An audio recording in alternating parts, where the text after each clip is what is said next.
नमस्कार। आज हम लोग देखने वाले हैं शिक्षण के स्तर, levels of teaching. Levels of teaching में हम लोग देखेंगे कि शिक्षण है उसे कौन कौन से स्तर हैं और कैसे बच्चे सीखते हैं और कैसे याद करते हैं, कैसे समझते हैं, कैसे चिंतन करते हैं, इसके संदर्भ में हम लोग आज देख रहे हैं। तो चलिए हम लोग आगे बढ़ते हैं। शिक्षण के स्तर के संदर्भ में हम लोग देखते हैं तो यह एक आधार है। शिक्षण का स्तर जो है यह एक आधार है जिसके माध्यम से छात्रों का बौद्धिक विकास किया जाता है। इसमें छात्रों का क्रमबद्ध तरीके से बौद्धिक विकास किया जाता है, क्रमबद्ध तरीके से, क्रम बाई क्रम से। शिक्षा अर्थात छात्रों का बौद्धिक, मानसिक एवं शारीरिक तीनों पक्षों के विकास करने हेतु शिक्षण की आवश्यकता पड़ती है। जब हम लोग विकास की बात करते हैं तो कम से कम 3 विकास की को हम लोग समझते हैं, जिसमें से एक बौद्धिक विकास हो, मानसिक विकास हो और शारीरिक विकास, तीनों पक्षों का विकास समावेशी तरीके से हो। इनके लिए शिक्षण के स्तर को समझने की आवश्यकता पड़ती है। इसलिए यह आवश्यक है कि शिक्षा प्रदान करने के लिए छात्रों को उनके मानसिक एवं बौद्धिक आधार पर शिक्षा प्रदान की जाए। शिक्षा प्रदान जबकि प्रदान की जाए बच्चों को, तो इस बात का ध्यान रखा जाए कि उनका मानसिक और शारीरिक आधार है, उसी के आधार पर हम शिक्षा बच्चों को दें। शिक्षा के स्तर के संदर्भ में हम देखते हैं तो हमें जो ट्रायंगल है इसको ठीक से समझने की जरूरत है। इन सभी की आवश्यकताओं जो हम लोगों ने देखा, शारीरिक, मानसिक और बौद्धिक, इन आवश्यकताओं को अगर हम स्वीकार करते हैं तो शिक्षण के इन 3 स्तरों को हम लोग समझना होगा जो विभाजित किया जा चुका है। स्मृति स्तर जिसको लोग मेमोरी लेवल बोलते हैं, दूसरा है बोध स्तर जिसको अंडरस्टैंडिंग लेवल बोलते हैं, तीसरा है चिंतन स्तर जिसे हम लोग रिफ्लेक्टिव लेवल बोलते हैं। तो स्मृति स्तर की बात क्या आती है कि हम लोग इस बात से समझते हैं कि बच्चे शुरुआत में जो शैशवावस्था या बाल्यावस्था में होते हैं तो उन्हें बहुत सारी चीजों को मेमोराइज करना पड़ता है, याद करना पड़ता है, रट्टे मारने होते हैं और उनको याद करते हैं। और जब वो याद करते हैं इसके बाद दूसरा स्तर आता है जो कि सब्जेक्टिव आता है, सब्जेक्ट से संबंधित है कि उस विषय को वो समझते हैं कि इसकी उपयोगिता क्या है। तीसरा चिंतन स्तर यह है कि बच्चे अपने चिंतन स्तर से वैसे तथ्यों को, शब्दों को, वैसे विषयों को, वैसे ज्ञान को प्रायोगिक तरीके से समझते हैं और उसका अन्य प्रयोग को जानने का प्रयास करते हैं। इसको हम लोग स्टूडेंट सेंट्रिक बोलते हैं। प्राय देखते हैं कि बालक क्या करता है कि जब किसी चीज को जानता है, उसको समझता है, इसके बाद वो चिंतन करता है, एक जगह बैठ जाता है और उसके बारे में चिंतन करना शुरू कर देता है। तो ये जो चीजें हैं ये बालक के साथ साथ पहले क्या होता है कि ये हमारे यहाँ जो अगर शिक्षा केंद्र की बात करें, शिक्षा किसे केंद्रित है, तो सबसे पहले शिक्षा व्यवस्था हमारे यहाँ जो थी उसको बोलते हैं शिक्षक केंद्रित शिक्षा व्यवस्था। इसके बाद विषय केंद्रित, विषय का महत्व हुआ। इसके बाद विद्यार्थी केंद्रित, विद्यार्थी का महत्व है। आज जो संदर्भ में हम लोग देख रहे हैं, सामान्य शिक्षा के संदर्भ में बात करें तो शिक्षक केंद्रित, विद्यार्थी केंद्रित शिक्षा व्यवस्था है। लेकिन इसमें अगर हम सीखना और प्रशिक्षण की बात करें तो दोनों संदर्भ में हमें इनकी आवश्यकता पड़ती है। स्मृति की आवश्यकता है, शिक्षक इस बात को देखते हैं कि बालक किस उम्र का है, कितना है, इसे क्या याद करने के लिए कितना देना है। उसके बाद हम लोग देखते हैं कि जो विषय है उस विषय में बालक किस विषय को कितना कठिन बनाना है, कितना आसान बनाना है, बालक का बौद्धिक स्तर क्या है, बालक कितना समझ सकता है, उस विषय को हम लोग उस प्रकार निर्माण करते हैं। जब हम लोग पाठ्यक्रम निर्माण के सिद्धांतों का अध्ययन करते हैं तो वो चीजें यहाँ पे मिलती हैं। विद्यार्थी, ये जो जितनी सुविधाएं, जितनी चीजें हम विद्यालय में या शिक्षा के केंद्र में करते हैं वो सब विद्यार्थी को केंद्रित करके करते हैं। विद्यार्थी किस उम्र का है, समझ कितनी होगी, किस क्लास का है, उसके अनुसार हम लोग बालक के विकास के बारे में संकल्पना करते हैं। तो सबसे पहला लेवल क्या है इसका? मेमोरी लेवल, जो छोटे बच्चों के लिए है। इसके बाद बोध स्तर, जो बच्चे अपने मित्रों के साथ, अपने पेरेंट्स के साथ, अपने शिक्षक से या कुछ कर करके सीखते हैं, समझते हैं, या कुछ चीजों को गलती करके सीखते हैं, उसको हम लोग बोध स्तर के संदर्भ में जानते हैं। हम लोग एसआर थ्योरी के बारे में हम लोग बात कई बार कर चुके हैं, जिसको हम लोग स्टिमुलस रेस्पॉन्स थ्योरी बोलते हैं।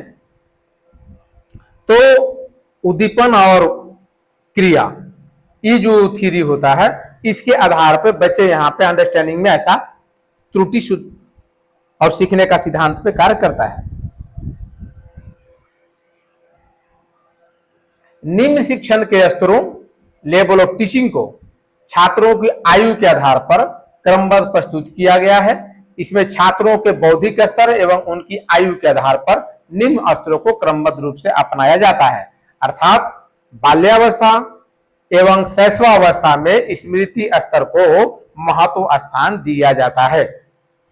कहां इसको सबसे ज्यादा महत्वपूर्ण स्थान दिया जाता है? याद रखेंगे, बाल्यावस्था और दूसरा शैशवावस्था और बाल्यावस्था में हम लोग स्मृति स्तर को विशेष ध्यान रखते हैं, जिससे बच्चों को सीखने के लिए जैसे ज्यादा से ज्यादा चीजें देते हैं।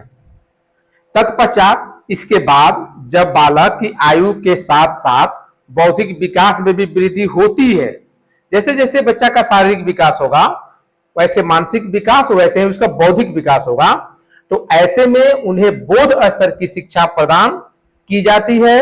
वही जब उनकी बुद्धि पूर्ण रूप से परिपक्व हो जाती है, यानी कि बच्चा की समझ विकसित हो जाती है, तो उन्हें चिंतन स्तर परिपक्व हो जाती है, तो उन्हें चिंतन स्तर यानी कि रिफ्लेक्टिव लेवल का शिक्षण कराया जाता है। रिफ्लेक्टिव लेवल का शिक्षण जो है वो लगभग हम लोग किशोरावस्था के संदर्भ में देखते हैं, लेकिन कुछ उससे पहले भी बाल्यावस्था में भी देखे जाते हैं कुछ कुछ, लेकिन सबसे ज्यादा किशोरावस्था में इसको देखते हैं।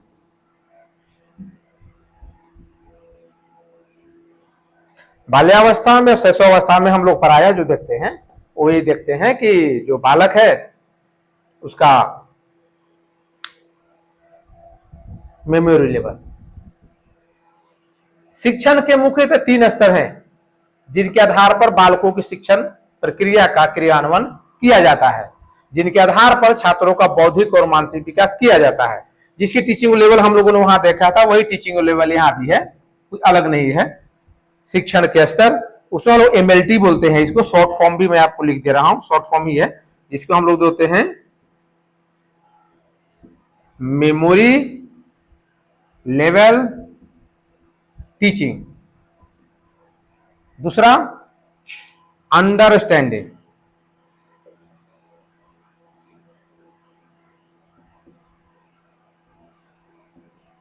Understanding level teaching. तीसरा reflective RLT, reflective level teaching.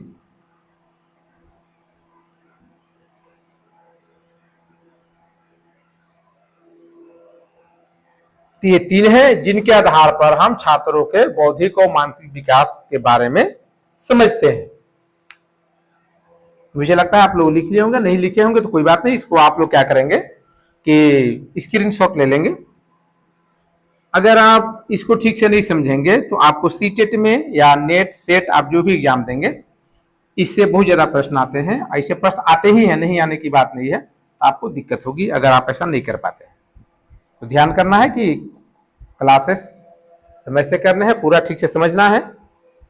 और अगर समझ में ना आए तो यूट्यूब पे जो जहां से आप देखेंगे वहां से आप मैसेज कर करके पूछ सकते हैं।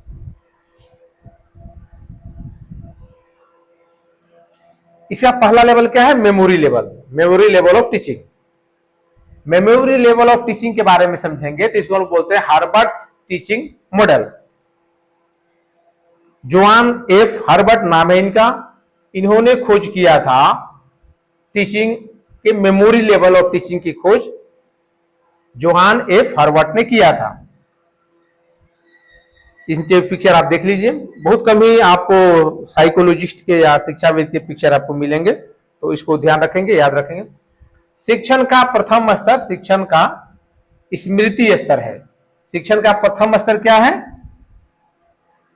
स्मृति स्तर, ध्यान रखेंगे। सीटेट में जब पूछे जाते हैं प्रश्न या जब नेट में पूछे जाते हैं, तो आप गहराई से अगर इसको नहीं पढ़ेंगे तो आपको समझ में नहीं आएगा, आप वहां पे गलत करके आ जाएंगे। प्रथम स्तर कौन सा है? तो प्रथम स्तर है मेमोरी स्तर है, यानी कि मेमोरी लेवल है। टीचिंग का मेमोरी लेवल जो है वह शिक्षण का प्रथम स्तर है। इसे विचारहीन शिक्षण भी कहा जाता है। याद रखेंगे, विचारहीन शिक्षण किसे कहा जाता है? अगर और ऑप्शन दे दिया जाए, दो और ऑप्शन, जैसे मान लीजिए दे दिया जाए ऑप्शन में स्मृति स्तर, समझ स्तर यानी कि अंडरस्टैंडिंग लेवल, और तीसरा है रिफ्लेक्टिव लेवल, तो आपको याद रखने होंगे कि इसको हम लोग स्मृति को बोलते हैं विचारहीन, क्योंकि छात्र इसमें विचार बिल्कुल भी नहीं कर पाता। यह शिक्षक केंद्रित होता है, शिक्षक केवल उनको याद करने के लिए देते हैं। समझने के लिए बालक जब अंडरस्टैंडिंग लेवल की मेमोरी पे काम करता है, जब उसको पढ़ाया जाता है, तो वहां पे बालक देखता है कि अंडरस्टैंडिंग, वहां पे बालक का जो है वो विचार शुरू कर देता है अंडरस्टैंडिंग लेवल से, लेकिन सबसे ज्यादा विचार वो करता है रिफ्लेक्टिव लेवल में। तो याद रखेंगे, प्रथम स्तर बोला जाता है स्मृति स्तर, अब इसी को विचारहीन शिक्षण भी कहा जाता है। विचारहीन शिक्षण किसको कहा जाता है? स्मृति स्तर को। जोहान एफ हर्बर्ट एक जर्मन दार्शनिक और एक अकादमिक शिष्य के रूप में शिक्षा शास्त्र के संस्थापक थे। यहां हम लोग देखेंगे कि ये कौन थे? जॉन एफ हर्बर्ट, पूरा नाम है जे एफ हर्बर्ट, इनको बोलते हैं, पूरा नाम है जॉन एफ हर्बर्ट। ये कहां के थे? जर्मन के दार्शनिक थे, और ये जो है एकेडमिक स्कॉलर थे, और ये शिक्षा शास्त्र यानी एजुकेशन, शिक्षा शास्त्र मतलब एजुकेशन जो आप लोग पढ़ते हैं बीए डीएलएड में, के संस्थापक। इन्होंने ही मेमोरी लेवल टीचिंग के मॉडल को खोज निकाला था। इसके प्रतिपादक है, इसके फाउंडर हैं, इसको इनका बोला जाता है मेमोरी लेवल टीचिंग मॉडल, जिसको हमने यहां भी लिखा है मेमोरी लेवल टीचिंग मॉडल। इसी को बोला जाता है हर्बर्ट टीचिंग मॉडल, इसी को बोला जाता है हर्बर्ट टीचिंग मॉडल, या इसी को बोलते हैं मेमोरी लेवल ऑफ टीचिंग। याद रखेंगे, जितने भी इसके फाउंडर हैं, ए हो या हंट हो या जो भी फाउंडर इसके हैं, अंडरस्टैंडिंग वाले हो या रिफ्लेक्टिव वाले हैं या मेमोरी वाले हो, सबके नाम से टीचिंग मॉडल है। तीन है, तीनों के नाम से लोग टीचिंग मॉडल को देखते हैं।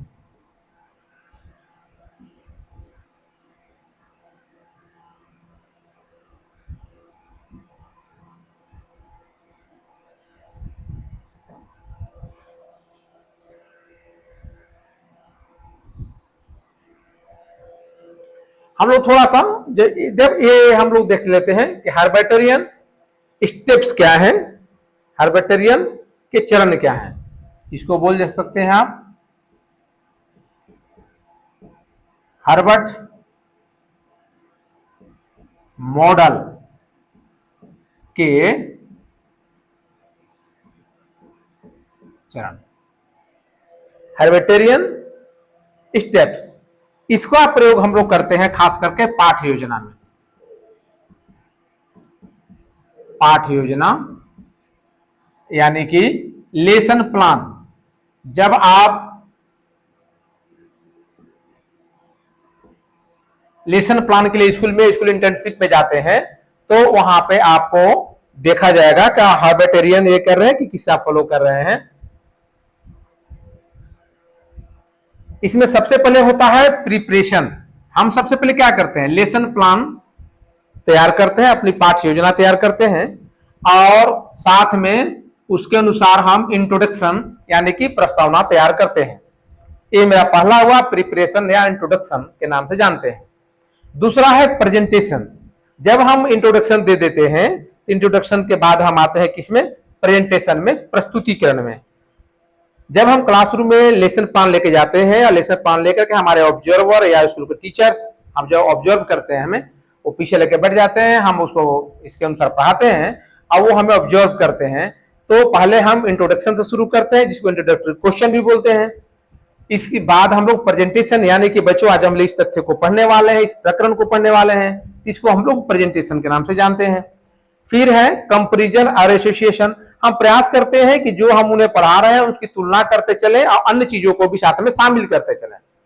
जनरलाइजेशन, जब हम किसी चीज को पढ़ाते हैं तो इसके बाद पढ़ाने के बाद उसका प्रॉपर सामान्यीकरण अन्य के विषय में करते हैं। एप्लीकेशन, सामान्यीकरण के बाद हम उसका प्रयोग के बारे में बात करते हैं। प्रयोग, इसका प्रयोग कहां कहां है इसके बारे में बात करते हैं। इसके बाद होगा रिकैप्चुलेशन। रिकैप्चुलेशन मतलब हम लोग का है कि संक्षेपण। हम जो आज पढ़ाए या जिस क्लास में हम लोग पढ़ाते हैं, क्लास खत्म होने के बाद हम उनको संक्षेप में बताते हैं कि आज हम लोगों ने क्लासेस में ये चीजें देखी, और काफी संक्षेप में, क्योंकि क्लास 40, 45, 50 मिनट का होगा, तो उस 40, 45, 50 मिनट के क्लास के बाद हम 2 से 3 मिनट में प्रयास करते हैं कि सारा सारांश, आज के लेसन का सारा सारांश के बारे में चर्चा करें और बता दें। तो ये 5 योजना बनाते हैं तो इसमें इसका उपयोग आता है, इसको ध्यान रखेंगे। इसको बोलते हैं हर्बट मॉडल के चरण, प्रतिमान के चरण, हर्बेटेरियन स्टेप्स।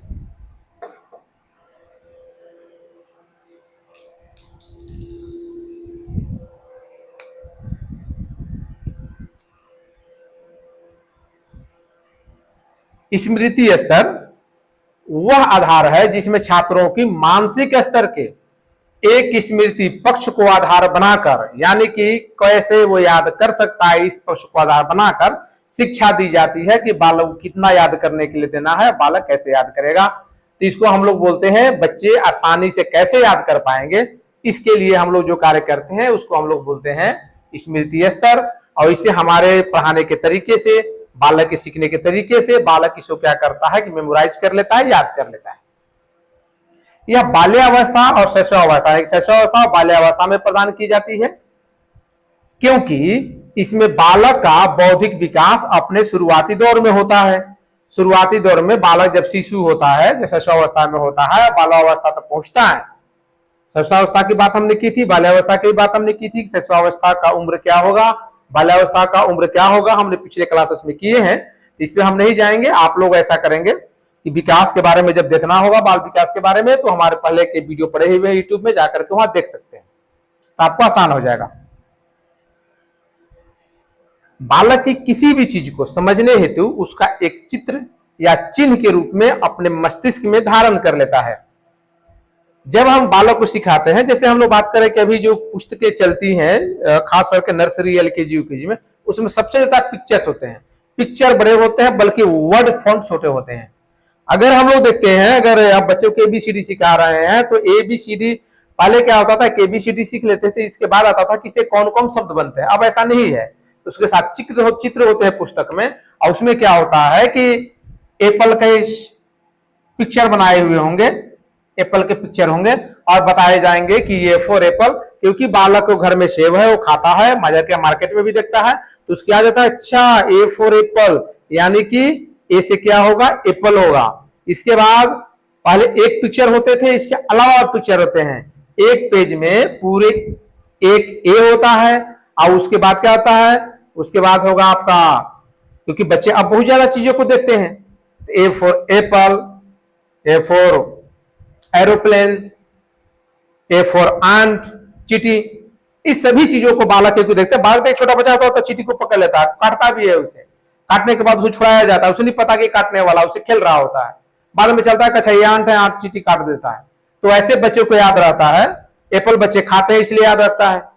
फिर कुछ बड़े बच्चे, कुछ बच्चे अगर कुछ वैसे एरिया से हैं तो वहां देखते हैं कि एक्स, कुल्हाड़ी वगैरह भी है, तो बहुत सारे शब्द बनते हैं, तो उसमें हम लोग दिखाते हैं बालक को पिक्चर के माध्यम से, तो बालक पिक्चर के माध्यम से उसे जल्दी याद कर लेता है।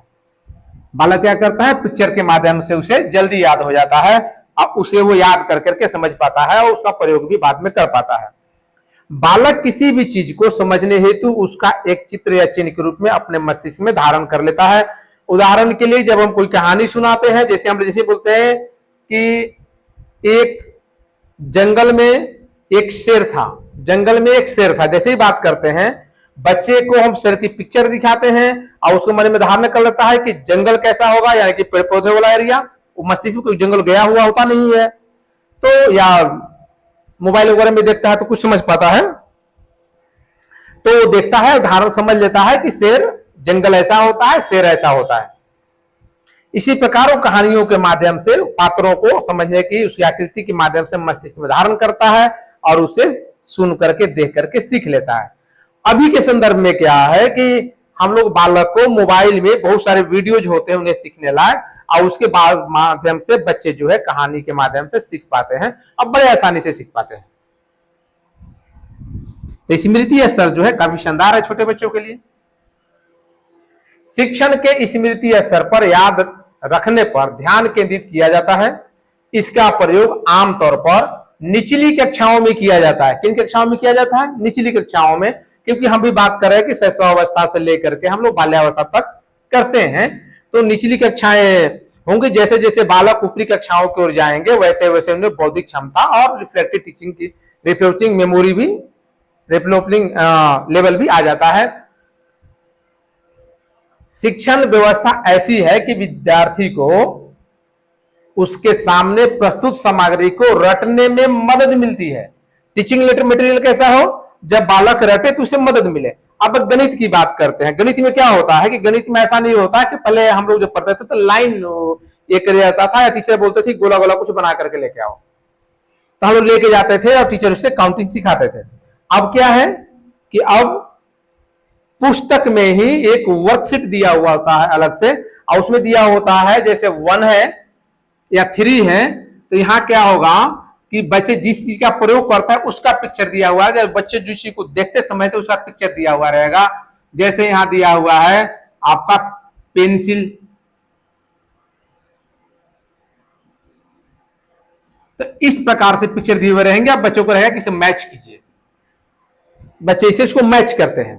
तो इससे क्या होता है कि 3 कैसा दिखता है और 3 कितने संख्या में आता है, तो पता चलता है कि 1 2 3, तो पता चला 3 ऐसा होता है। 3 ये 3 है, 3 का सिंबल ये है, और 3 मतलब 3 वस्तुओं के बारे में बात की जा रही है, 3 पिक्चर के बारे में बात की जा रही है। तो या फिर कुत्ता बिल्ली का पिक्चर होता है और वहां पे बताया जाता है। तो बच्चे क्या होता है कि जिस चीज से बच्चे उसको सीखते समझते देखते आ रहे हैं, उन चीजों के माध्यम से उन विषयों को याद करने में आसानी होता है। यहां शिक्षक, क्योंकि यह मेमोरी लेवल ऑफ टीचिंग जो है, जो हर्बर्ट महोदय ने दिया है, इसको हम लोग बोलते हैं कि यह टीचर सेंटर्ड है। मैंने बताया था टीचर सेंट्रिक है। यहां शिक्षक तथ्यात्मक सामग्री देते हैं जिसे छात्र बिना समझे याद कर लेते हैं। कुछ तथ्यात्मक सामग्री देंगे, समझे या ना समझे वो याद कर लें। जैसे 1 2 3 4 5 6 7 8 9 10 ABCD, तो ABCD ऐसे पिक्चर के माध्यम से सिखाते जरूर हैं, लेकिन प्रयास करते हैं कि वो याद जरूर कर लें। इस प्रकार का शिक्षण सीखने के SR कंडीशनिंग सिद्धांत,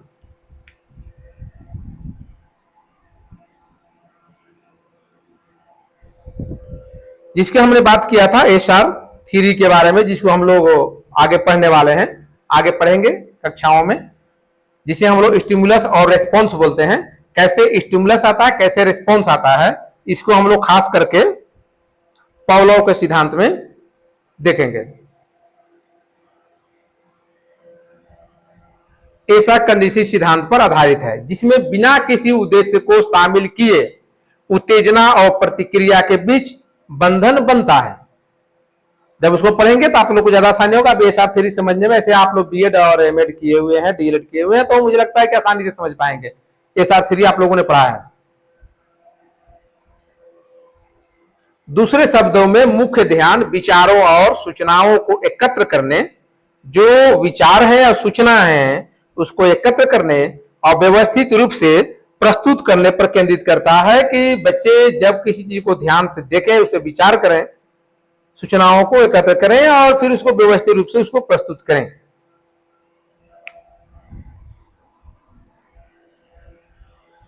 इस स्तर पर शिक्षक विद्यार्थी के समक्ष तथ्यात्मक जानकारी प्रस्तुत करता है।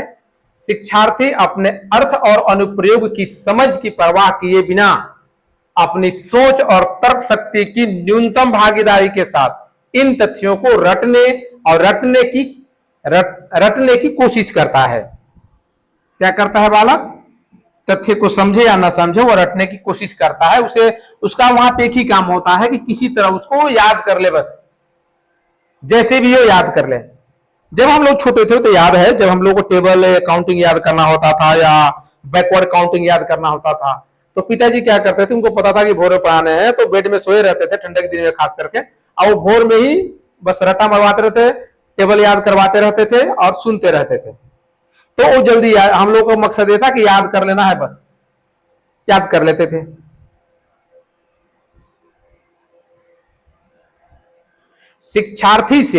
शिक्षार्थी का मतलब है विद्यार्थी से है, अपेक्षा की जाती है कि वह जानकारी को यथासंभव जितना हो सके लंबे समय तक बनाए रखे और आवश्यकता पड़ने पर उसे पुनः प्रस्तुत करना या पहचान करे। ऐसे शिक्षण कार्य में संपूर्ण प्रयास रटकर सीखने के माध्यम से तथ्यात्मक जानकारी या ज्ञान प्राप्त करने के इर्द गिर्द घूमते हैं। हमारा यहाँ पे मकसद होता है कि जैसे भी हो बालक उसको याद करे, लंबे समय तक याद रखे, जब पुनः उसको सुनाना हो तो उसको रिकॉल जल्दी उसको याद आ जाए। ये सभी चीजों को शामिल करता है। इसलिए हम लोग रटने सीखने के माध्यम से हम लोग तथ्यात्मक चीजों को जानकारी प्राप्त करने के आसपास बालक को रखने की चेष्टा करते हैं।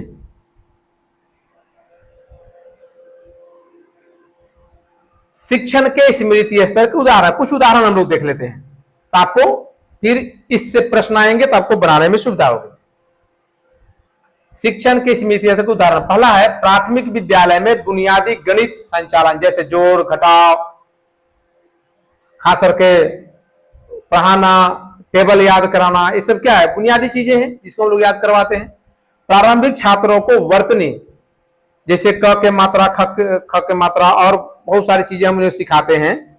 हर्षी दीर्घी कहाँ लगेगा, ये सब चीजें 12 कड़ी हम लोग सिखाते हैं। इंग्लिश में भी सिखाते हैं, वोवेल सिखाते हैं, कॉन्सोनेंट सिखाते हैं, अल्फाबेट सिखाते हैं, इसके बाद वोवेल कॉन्सोनेंट में उसे बांट देते हैं।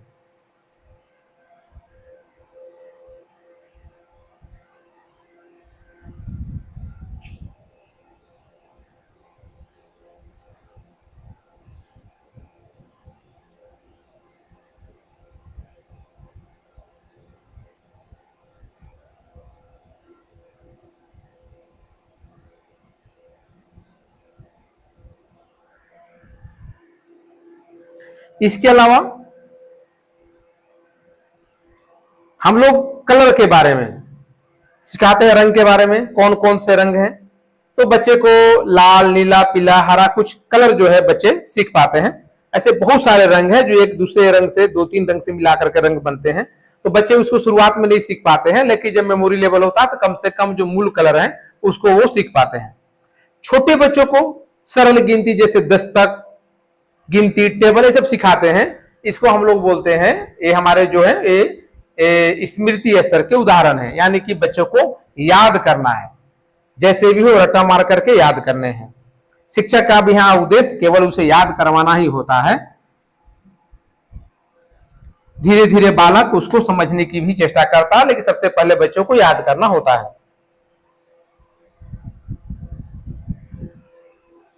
इस स्तर पर शिक्षण अधिगम किसी भी अवधारणा को समझाने के लिए बड़ी संख्या में सकारात्मक और नकारात्मक उदाहरण देकर अर्थ की समझ पर जोर देता है।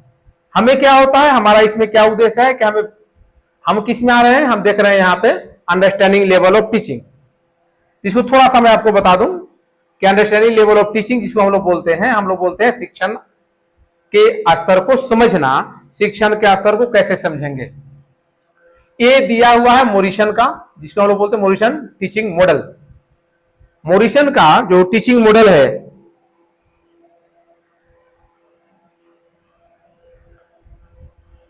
मोरिसन ने इसको दिया है टीचिंग मॉडल को, इसको याद रखना है। पहले हर्बर्ट का था, ये मोरिसन का है। इस स्तर पर शिक्षण अधिगम किसी भी अवधारणा को समझाने के लिए बड़ी संख्या में सकारात्मक और नकारात्मक उदाहरण देकर अर्थ की समझ पर जोर देता है। इसमें क्या होता है कि बच्चे को समझाना है। कैसे समझाना है? किसी वस्तु के माध्यम से समझाना है, किसी घटना को दिखाकर समझाना है, बच्चे को उदाहरण देकर समझाना है, बच्चे को सकारात्मक नकारात्मक उदाहरण भी आप देकर समझा सकते हैं। प्रयास करें कि ज्यादा सकारात्मक उदाहरण दे, नकारात्मक का प्रयोग कम से कम करें। इससे क्या होता, हमारा यहां उद्देश्य है कि बच्चे की समझ विकसित कैसे होगी। यह इसी में बालक जो है त्रुटि भूल का सिद्धांत के माध्यम से सीखता है। वो खुद से भी करता है और गलतियां कर करके सीख लेता है। यह अधिक उपयोगी और विचारशील है। यह जो है मेमोरी की तुलना में यह काफी उपयोगी है और विचारशील है, क्योंकि यह विषय पर आधारित है। इस स्तर पर शिक्षण बौद्धिक व्यवहार विकसित करने और तथ्यों के बीच संबंधों को देखने को बढ़ावा देने में मदद करने के लिए किया जाता है। इसमें क्या होता है कि जो बौद्धिक स्तर का व्यवहार करने के लिए हम तथ्यों के बीच में और जो बौद्धिक व्यवहार है उसके बीच में संबंधों को स्थापित करते हैं। अब बालक जो पहले चीजें सीखा रहता है रट करके, उसके प्रयोग के बारे में जानता समझता है। शिक्षार्थी अच्छे तरीके से सोचने और तथ्यों को प्रस्तुत करने में अधिक सक्षम हो जाता है मेमोरी की तुलना में। जब मेमोरी के लेवल ऑफ टीचिंग हम लोग देख रहे थे, उसके तुलना में बालक अंडरस्टैंडिंग वाले में ज्यादा सोचने और तथ्यों को समझने की अधिक क्षमता उसमें हो जाता है। अब इससे ज्यादा क्षमता होता है रिफ्लेक्टिंग वाले में। जब उसकी बात करेंगे तो देखेंगे। वे तथ्यों का उचित विश्लेषण भी करते हैं और निष्कर्ष भी निकालते हैं। जब वो पढ़ते हैं, वस्तु या पुस्तक के साथ पढ़ते हैं, समझने का प्रयास करते हैं, तो वो क्या करते हैं कि वे तथ्यों का उचित विश्लेषण करना सीख जाते हैं। यानी कि ए से एप्पल ही क्यों, एरोप्लेन भी, आंट भी, एक्स भी, बहुत सारी चीजों को समझने लग जाते हैं कि ए से अल्फाबेट से ए अगर लगा हुआ है शुरुआत में, तो उसके बाद जितने शब्द आ रहे हैं उससे संबंधित, वो सब ए से संबंधित हैं, ऐसा वो समझ जाता है।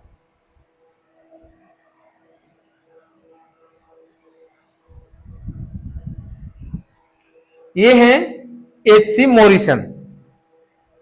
मैंने आपको पहले हार्वर्ड का पिक्चर दिखाया था, अब ये पिक्चर देख लीजिए एच.सी. मॉरिसन का।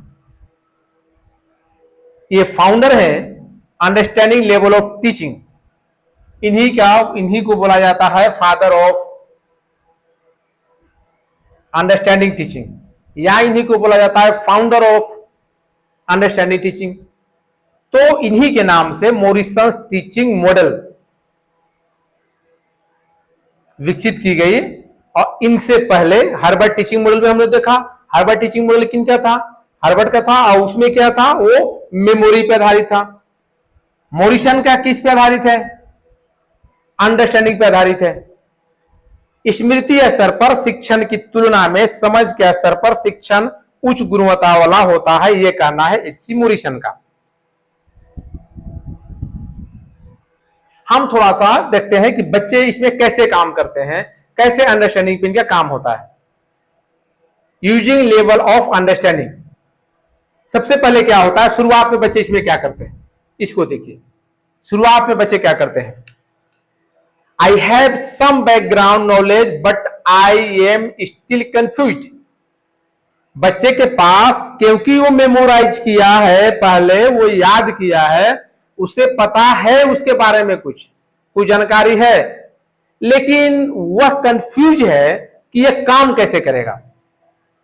डेवलपिंग, अब उसका मन का विकास हो रहा है। I can do this with help, हम इस काम को कर सकते हैं, लेकिन मुझे इसके लिए किसी की मदद की जरूरत होगी, या वो शिक्षक हो, या वो दोस्त हो, या वो अपना बड़ा भाई हो, बहन हो, मतलब जो भी हो उससे संबंधित, या कुछ एग्जाम्पल देकर के उसे समझाया जाए तो वह समझ सकता है, उसकी समझ विकसित हो सकती है। प्रोफिशिएंट, यहां पर उसका ज्ञान विकसित हो जाता है, थोड़ा प्रवीणता उसमें आ जाती है। I can do this on my on with very few mistakes and explain my thinking. वह कर सकता है, खुद से कर सकता है, कुछ गलतियां हो सकती हैं, लेकिन उसकी व्याख्या वो कर सकता है, उसके बारे में वो चिंतन कर सकता है। डिस्टिंग्विश्ड, इसमें क्या होता है, आई अंडरस्टैंड, उसका अंडरस्टैंडिंग लेवल काफी परिपक्वता को चली जाती है। I understand this so well that I can teach someone else and complete high level task. जब बच्चे में ज्ञान आ जाता है, जब बच्चा सुन के समझ लेता है और किसी की मदद से वो कर पाएगा, क्योंकि वो कंफ्यूज है, उसे मदद चाहिए। लेकिन वो जब काम को सीख लेता है, उसे प्रवीणता आ जाती है, ज्ञान का विस्तार हो सकता है, थिंकिंग करने लग जाता है उसके बारे में, तब उसके बारे में वो अंत में ये कहता है कि I understand this so well that I can teach someone else and complete high level task। हम उससे बड़ा टास्क भी कंप्लीट कर सकते हैं, क्योंकि हम इस चीज को समझ चुके हैं, इसलिए हम इसे बड़ा टास्क भी कंप्लीट कर सकते हैं। बच्चे यही कर रहे हैं, इस पिक्चर में यही है, ये सारे चीजें इस पिक्चर में है। पहले बच्चा कंफ्यूज है, इसके बाद इसका पार्टनर इसे कुछ बता रहा है तो ये समझ पा रहा है, इसके बाद उसमें वो बात को जान जाता है, फिर उसके बाद से संबंध स्थापित करना शुरू कर देता है। क्लासरूम में बच्चे ऐसा करते हैं, क्योंकि आप देखेंगे क्लासरूम में कि कुछ बच्चे ऐसे होते हैं, ठीक है, वो समझ नहीं पाते किसी विषय को, लेकिन दूसरे विषय में वो ज्ञान उनके पास होता है, समझ पाते हैं। तो जिस विषय को जानते हैं वो दूसरे को समझाते हैं, जिस विषय को नहीं जानते उनका दोस्त उन्हें अपने तरीके से समझा देता है।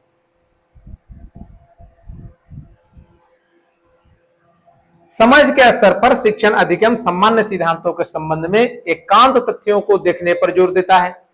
इसमें मौखिक प्रस्तुति के माध्यम से या लिखित पेपर के रूप में इन्वेंशन यानी कि रिसर्च, इनोवेशन, प्रस्तुति, आत्मसात करना, संगठन, उसे उस ज्ञान को शामिल करना, ज्ञान का संग्रह करना और पाठन शामिल हैं, ये सभी चीजें हैं।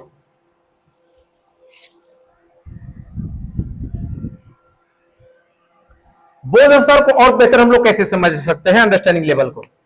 बोध स्तर का शिक्षण, शिक्षण के स्तर, लेवल ऑफ टीचिंग जिसे बोलते हैं, का मध्य स्तर है, यानी कि बीच वाला स्तर है। प्रथम स्तर क्या है, स्मृति। दूसरा स्तर क्या है, बोध। तीसरा स्तर क्या है, रिफ्लेक्टिंग यानी कि चिंतन, मनन। जिनकी बुद्धि विकासशील होती है और जिनका स्मृति स्तर के उद्देश्यों की प्राप्ति हो जाती है, यानी कि जिसकी स्मृति स्तर के उद्देश्यों की प्राप्ति नहीं होगी, उससे अंडरस्टैंडिंग लेवल में दिक्कतें आएंगी, वो अंडरस्टैंडिंग लेवल पे काम नहीं कर पाएगा। इसीलिए सबसे पहले नॉलेज के बैकग्राउंड के लिए उसे स्मृति स्तर को संग्रह करना होगा। तत्पश्चात शिक्षण को बोध स्तर की ओर ले जाया जाता है। सबसे पहले मेमोरी लेवल यानी कि स्मृति स्तर, दूसरा बोध स्तर, उसके बाद जिसमें छात्रों को रट कर याद करने के बजाय उन्हें प्रकरण के समस्त पहलुओं को बारीकी से समझाया जाता है। छात्र पहले क्या कर, रट के याद करने पहले कर चुके हैं, इसलिए यहां रट के याद करने के बजाय उन्हें प्रकरण, जिस विषय वस्तु को पढ़ रहे हैं, उसके समस्त पहलुओं को बारीकी से समझाया जाता है, जिससे उनका मस्तिष्क उस प्रकरण के पहलुओं को समझकर उनके मध्य के अंतरों को समझ सके। इसमें शिक्षक शिक्षण के दौरान प्रस्तुतिकरण पर अधिक बल देता है। शिक्षक जब पढ़ाता है, बच्चों को शिक्षण देता है, तो इस पर सबसे ज्यादा बल देता है कि बच्चा कितना समझ रहा है, कितनी बारीकी से समझ रहा है, बारीकी से कैसे समझेगा, इन सभी पहलुओं पे ध्यान देता है, क्योंकि पता है कि अंडरस्टैंडिंग एक मध्यस्थ टीचिंग का लेवल है। पहला लेवल क्या है, स्मृति। दूसरा लेवल क्या है, बोध। तीसरा लेवल क्या है, रिफ्लेक्टिंग यानी कि चिंतन स्तर, जिससे छात्र उस प्रकरण के उद्देश्यों का बोध कर सकते हैं यानी कि समझ सकते हैं एवं उसे प्रकरण की घटनाओं एवं विचारों के पीछे के उद्देश्यों एवं लक्ष्यों को जान सके कि ये प्रकरण क्यों पढ़ना है, इसके उद्देश्य क्या है, इसके लक्ष्य क्या है, ये घटना ये क्यों घटी, हमें क्या करना चाहिए इस संदर्भ में, क्या नहीं करना चाहिए। बोध स्तर का शिक्षण का उपयोग सामान्यतः माध्यमिक स्तर के छात्रों हेतु अधिक किया जाता है। और सबसे पहले स्मृति स्तर का प्रयोग कहां किया जाता है? शैशवावस्था, शैशवावस्था में करते हैं। यानी कि शैशवावस्था को बोल सकते हैं हम लोग केजी सेक्शन, केजी से किंडरगार्टन सेक्शन में हम लोग देखते हैं। और फिर बाल्यावस्था यानी कि प्राथमिक स्तर हम लोग किसमें? स्मृति स्तर में। और कुछ कुछ हम लोग समझते हैं प्राथमिक स्तर, लोअर प्राथमिक, अपर प्राथमिक। इसके बाद हम लोग जाते हैं माध्यमिक स्तर में। तो माध्यमिक स्तर में हम लोग मध्य शिक्षण के स्तर का प्रयोग करते हैं प्रायः। उसे हम लोग बोलते हैं अंडरस्टैंडिंग लेवल ऑफ टीचिंग, शिक्षण के स्तर को समझना। और यह दिया हुआ है मोरिसन का, इसीलिए कहा जाता है मोरिसन का शिक्षण मॉडल, मोरिसन्स टीचिंग मॉडल।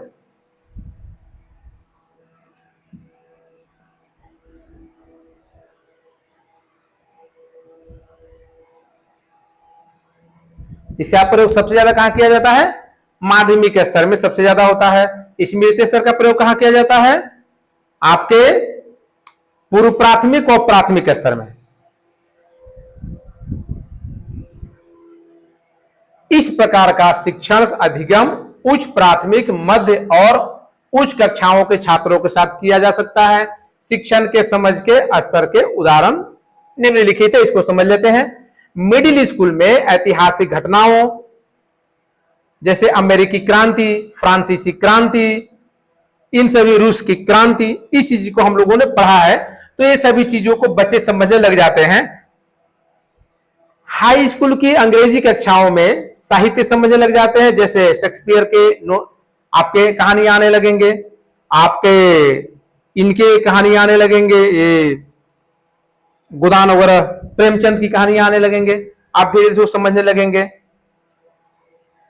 रसायन विज्ञान प्रयोगशालाओं में रासायनिक प्रतिक्रियाओं को समझ के कौन जलनशील है, प्रकाश कैसे आता है, संश्लेषण कैसे होता है की जांच करने लग जाएंगे।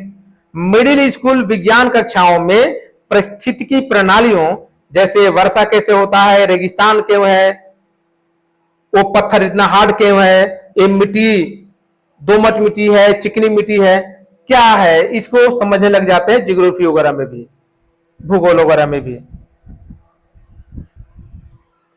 तीसरा है reflective level of teaching, hunts teaching model, शिक्षण का चिंतनशील स्तर यानी कि हंट का शिक्षण मॉडल। शिक्षण के चिंतन स्तर को शिक्षण का आत्मनिरीक्षण स्तर भी कहा जाता है।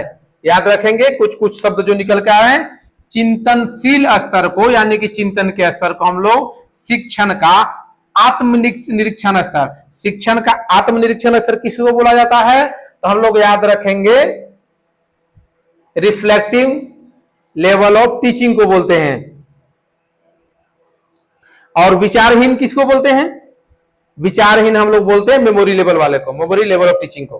तो याद रखना है, मैंने इसमें बताया है क्लास में।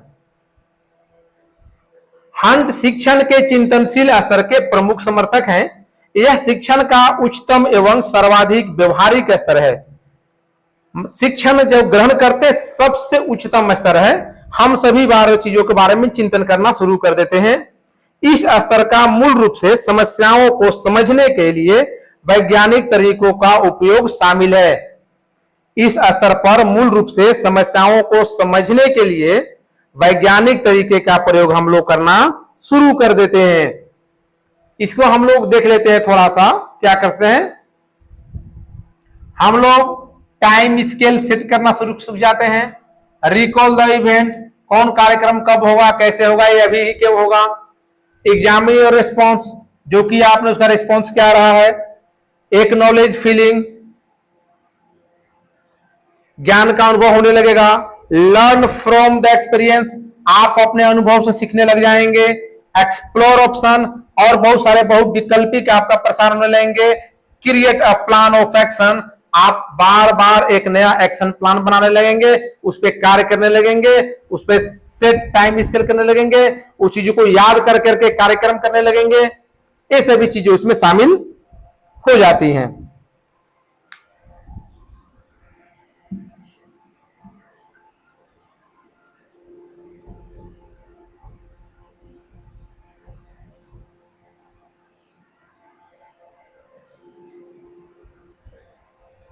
आप कक्षाएं रेगुलर तरीके से शानदार तरीके से चलेंगे। आप लोग को ध्यान रखना है कि क्लास छोड़ना नहीं है, नहीं तो आप फिर पीछे रह जाएंगे।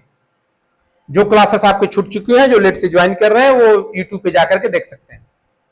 शिक्षण का चिंतनशील स्तर अत्यधिक विचारशील एवं उपयोगी है। कैसा है? यह सबसे अधिक उपयोगी है और विचारशील है। पहला लेवल क्या है? मेमोरी लेवल, स्मृति स्तर। दूसरा है अंडरस्टैंडिंग लेवल। इसके बाद आता है आपका चिंतनशील स्तर।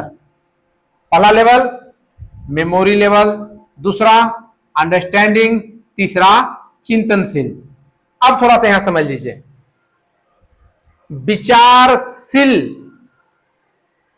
शिक्षण के विचारशील स्तर किसको बोलते हैं? तो इसको बोलेंगे रिफ्लेक्टिंग लेवल को, चिंतनशील को। फिर यह क्वेश्चन पूछ दिया जाए विचारहीन स्तर किसको बोलते हैं? तो यहां बोलेंगे मेमोरी लेवल को। ये याद रखना है, विचारहीन मतलब मेमोरी लेवल, विचारशील मतलब चिंतन, और मध्य स्तर किसको बोला जाता है? मध्य स्तर बोला जाता है अंडरस्टैंडिंग को। पहले मेमोरी, देन अंडरस्टैंडिंग, देन चिंतन, चिंतनशीलता, ये लास्ट है। अगर इसको आप ठीक से समझ लेंगे तो आप सीटेट हो, जेट हो, नेट हो, इससे आपके प्रश्न नहीं छूटेंगे। प्राय देखिए नेट के एग्जाम या सेट जेट जो भी निकालते हैं लोग ना, इसमें आप देखेंगे कि जो लोग निकालते हैं और बाकी लोग छूट जाते हैं, इसका कारण ये नहीं, ऐसा नहीं है कि वो लोग इस विषय को नहीं जानते हैं, जानते हैं, समझ की कमी होती है, या उस समय माइंड में प्रेजेंट ऑफ माइंड नहीं आता, या किताब से पढ़े हुए होते हैं, याद था भूल गए, रिवीजन नहीं हुआ, रिकॉल नहीं हुआ, तो उसमें क्या होता है कि उस प्रश्न को छोड़ देते हैं या गलत टिक मार के चले आते हैं। तो उससे क्या होता है कि आपके प्रश्न गलत हो जाते हैं और आप उत्तर सही नहीं करने के कारण आप उसमें मार्क्स नहीं ला पाते, इसलिए पास नहीं कर पाते। तो जरूरी है सीटेट नेट अगर आप तैयारी कर रहे हैं, दोनों में से कोई, या स्टेट या सेट तैयारी कर रहे हैं या जेट तैयारी कर रहे हैं, तो ध्यान रखिए कि ये जो है आपको अगर बारीकी से ठीक से पढ़ेंगे जैसे अभी पढ़ रहे हैं, तो आपको आसानी से हम समझाते चलेंगे, आपको दिक्कत नहीं होगी। इस स्तर पर यानी कि चिंतनशील स्तर पर, रिफ्लेक्टिंग लेवल पर, छात्रों में जिज्ञासा, रुचि, पूछताछ और दृढ़ता विकसित होती है, जो किसी समस्या के वैज्ञानिक रूप से निर्धारित निष्कर्ष या समाधान में परिणत हो जाती है और साइंटिफिक तरीके से उसके कंक्लूजन पे पहुंचना प्रारंभ कर देते हैं। चिंतनशील स्तर पर शिक्षण अधिगम में समस्या समाधान दृष्टिकोण के माध्यम से किसी विचार या समस्या का सावधानी पूर्वक और आलोचनात्मक परीक्षण शामिल है, ऐसा बालक कर पाता है।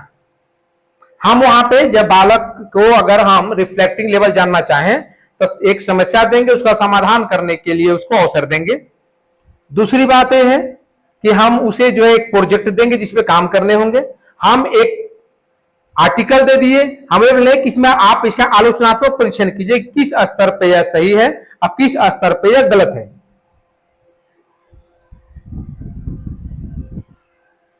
चिंतन स्तर, रिफ्लेक्टिंग लेवल को हम लोग और तरीके से समझते हैं, यह शिक्षण के स्तर, लेवल ऑफ टीचिंग का आखिरी हिस्सा है। प्राथमिक हिस्सा कौन है?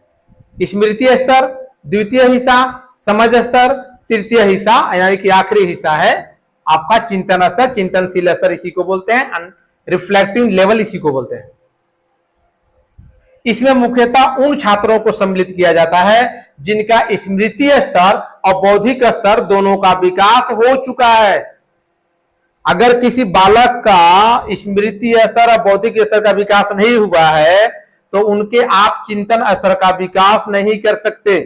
आपको तब करना है जब स्मृति स्तर का विकास हो चुका हो, बौद्धिक स्तर दोनों का विकास हो चुका हो, तो बच्चे में चिंतन स्तर का विकास स्वयं होने लगेगा।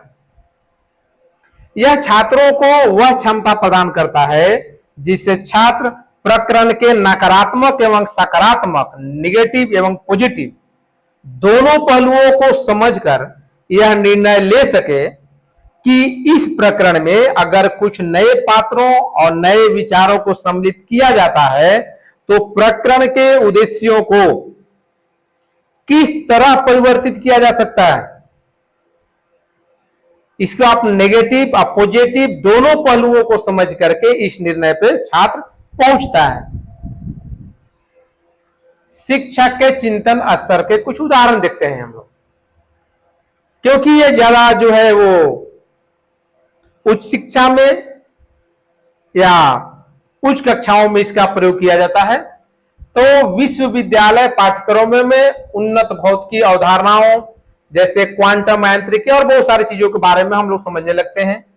स्नातक स्तर के अध्ययन में अनुसंधान परियोजनाओं, उदाहरण के लिए जलवायु परिवर्तन और कुछ भी प्रकरण है जिसमें हम लोग करने लगते हैं।